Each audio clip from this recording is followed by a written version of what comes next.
Y'all trust me, let it go. Let it go when it's knocking on the door, when you're feeling that vibe. There's enough things that have happened that you don't feel like this person is good for you. You just don't feel like they're on the same wavelength. You just don't feel like they got your back.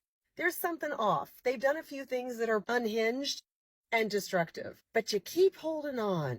You keep thinking, I see the best in this person. I see their potential. I remember all the good times. And when we're a really good person, we inflate those, sweep away or make excuses for the bad behavior. If you keep doing this, it will get ugly because the universe removes people from your life when you're on a growth journey, a healing journey. You have a divine path and you're supposed to shine your light. The universe will remove people either gently and slowly. God throws pebbles, then she throws bricks, or it's going to get ugly. Sometimes we form relationships and alignments at a certain stage of our life when we still have a lot of trauma or dysfunction. We're operating on a certain level.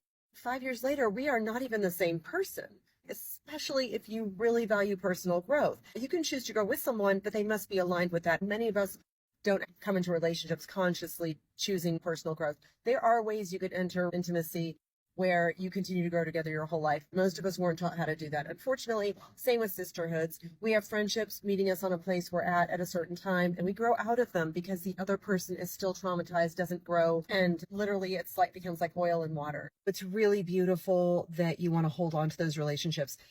And even with marriage and divorce, there are times when God has a mission for you. And being yoked to that person will not allow you to go out in the world and shine your lights. There's energetic burdens, physical burdens, people that want to hold you back, that are afraid of your growth, that are uncomfortable, people who aligned with you when you were a certain level of being and frequency that no longer are aligned with you. For you to stay there literally is anti-divine alignment, is anti-God. And if there is sin, I would call it a sin. So free yourself. When a relationship seems to be fading, try not to cling. Go into meditation, prayer, reflection, breathe and allow, wait and see what happens. Should we fight for some relationships? That looks very different than holding on to something that isn't supposed to be.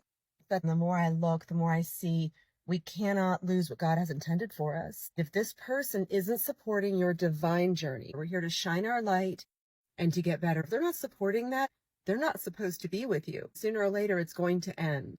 And how you allow it makes all the difference, whether there's peace or chaos and disruption.